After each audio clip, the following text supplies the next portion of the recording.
You're watching Council Wrap-Up for the month of June. I'm Susan Kennedy.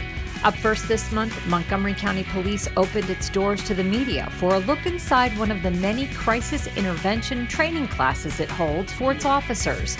This in response to a recent officer-involved shooting. These Montgomery County police officers are fulfilling their 8 hours of mandatory mental health first aid instruction. It's part of a 40-hour program that also teaches the officers de-escalation techniques, communication strategies, and conflict management. Mental health first aid is a requirement in the academy now, so we're giving these officers, and we've been doing this. We made it a requirement in 2017, but we have taught the class 2 years prior to that. So about 2015, we started the mental health first aid training. It was a grant that was given to us by the Maryland Police Training Commission. They had identified different officers throughout the state to become instructors. We thought it would be a good thing. We knew that the department was progressively moving in that direction. In 2017, police made the training mandatory. Doors were open to this most recent class in response to last week's fatal officer-involved shooting that took place in Silver Spring. 41-year-old Robert Lawrence White was unarmed when he was killed during a struggle with Officer Anand Bajugar.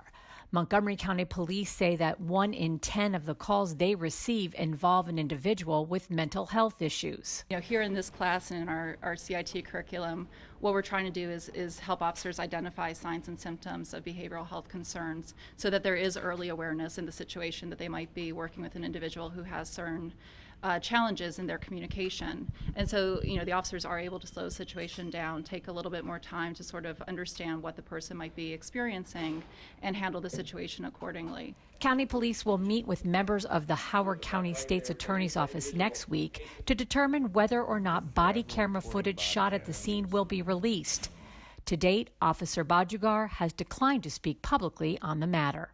That's not uncommon for an officer to hold off from speaking or not speak in these type of cases. There are many other types of evidence that we can begin to look at, including at least 2 perspectives from police-worn body camera. Ground was officially broken this month for the new headquarters for the Marriott Corporation. Several county council members were on hand for the big day.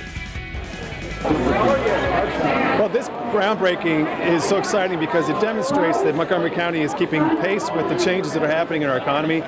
For a company like Marriott to relocate in Montgomery County really demonstrates that we have what great global companies are looking for. We didn't lose Marriott. In fact, we are building an entire new downtown here in Bethesda. This is going to be a real strength for Bethesda. What this relocation shows is that what great companies are looking for is a great place for their employees to live, and Montgomery County is the best place to live in the Washington region. So when you bring together the schools and the public transportation and the parks, the lifestyle, the restaurants, all of those things together in one place, that is a place that can attract great companies to be and great workers to live. So we have the recipe for success. We just need to keep investing and building it.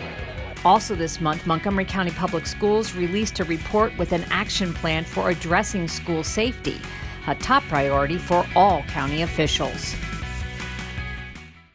The statistics are staggering. More than 200,000 children have been exposed to gun violence in school since the Columbine incident in 1999. Just this year, there have already been 16 school shootings. Despite those statistics, schools still remain one of the safest places for our children. And here in Montgomery County, officials are working together to keep them that way. So our office is responsible for the overall security of Montgomery County Public Schools. Not only does Bob Helmuth's office oversee security in every county school, he and his staff have their finger on the pulse of everything that's happening in Montgomery County. You name it, we deal with it. Whether it is students issues, staff issues, community issues such as gang issues that are coming up, we are responsible for all of that. But more likely, what we encounter here will be either a weather situation or a situation in the community that really doesn't involve the schools, but it impacts the schools, such as police activity in the community, fire activity.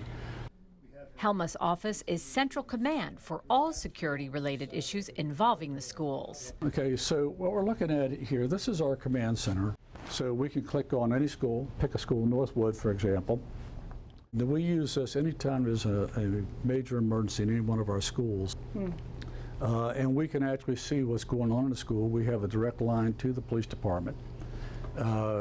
If there's a major emergency, the police department often will send somebody here to watch the cameras with us while they're talking to people that are on the scene. We have 202 schools and about 15 facilities that are all alarmed. So it's constant. There's constant motion in here. With more than 5,500 cameras installed in high schools and middle schools, MCPS officials are able to go back and review incidents to reconstruct events that occur. A recent report released by Montgomery County Schools covers safety issues and how concerns following the shooting at Marjorie Stoneman are being addressed. The report recommends a 45-day action plan that calls for retrofitting classroom door locks and going above state requirements for safety drills and add active shooter responses. This year we added additional lockdown drills in response to the shootings, school shootings, and the fact that there was there was some community concern, so the superintendent ordered extra lockdown drills. I think it's really important for us to make sure that our staff, as well as our students, are incredibly prepared. We always hope that we never have to use the training that we've given to our individuals in our system. But the reality is that the better prepared we are, the better we'll be able to react if, unfortunately, we do have an incident here in Montgomery County Public Schools. For the past 8 years, Montgomery County has been a participant in World Elder Abuse Day, which takes place at the Holiday Park Senior Center. It's an important learning event for residents of all ages.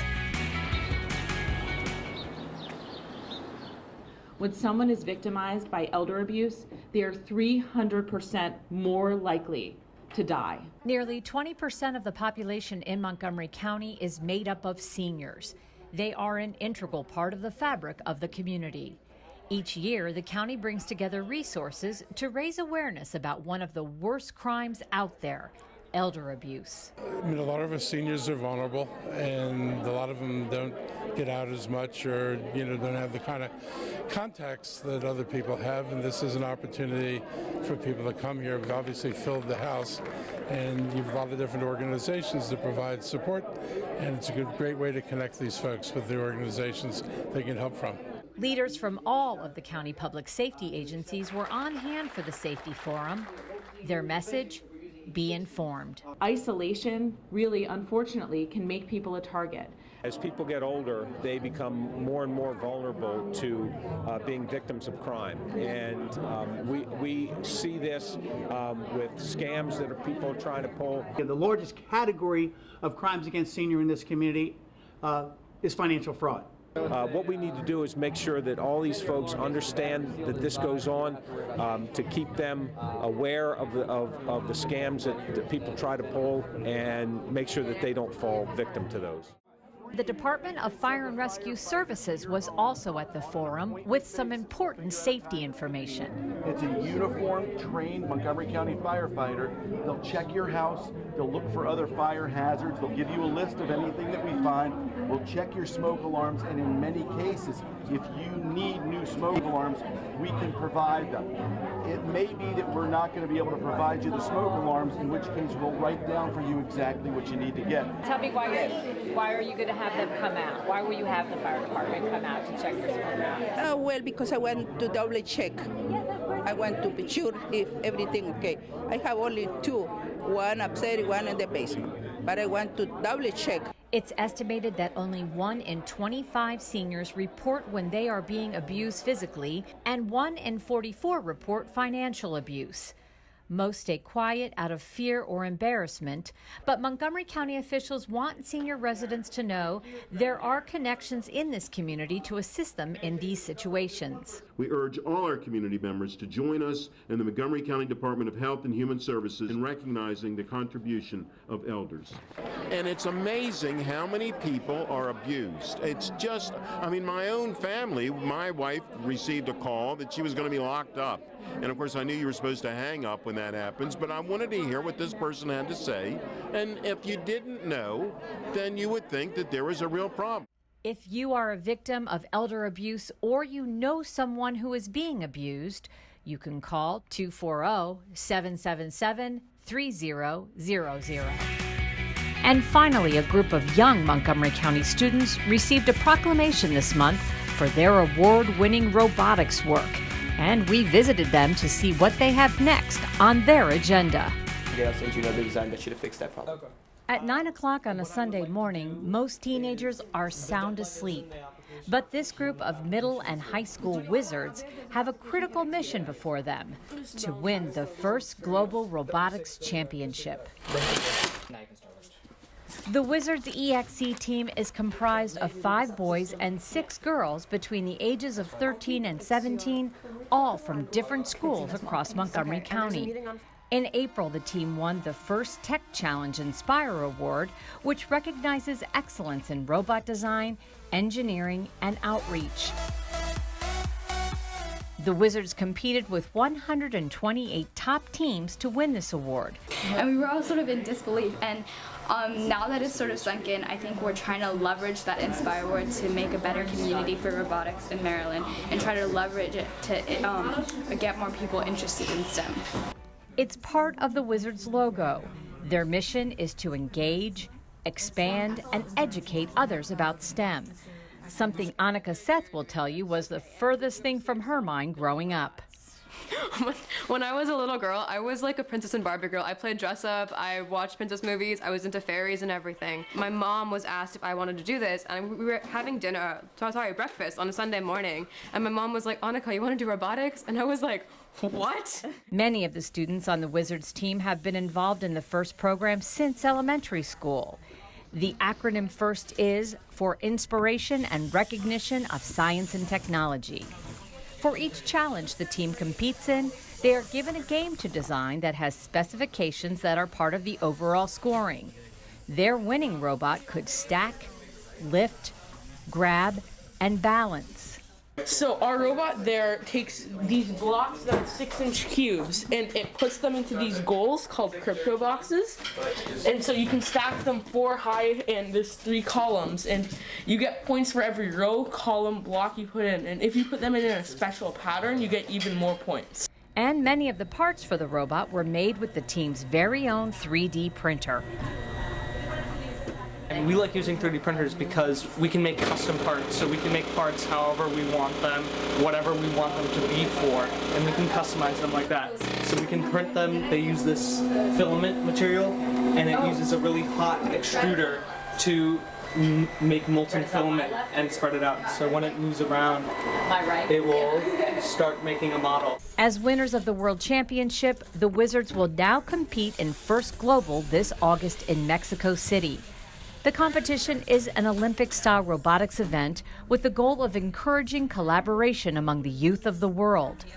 The Wizards do outreach for corporate sponsorships, and they are currently mentoring another robotics team from Bosnia. Here at home, they mentor other younger FIRST teams.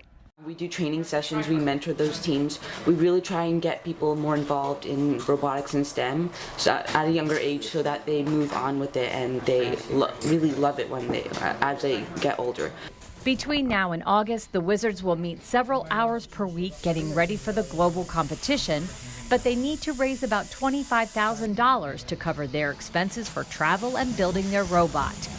They've set up a GoFundMe page and are working hard to get more sponsors on board. But in the end, the Wizards say they are honored to be ambassadors of the United States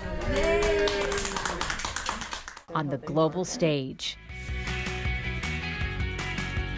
That does it for the June edition of Council Wrap-Up. For more information on the work of the County Council, visit the webpage. I'm Susan Kennedy for County Cable Montgomery.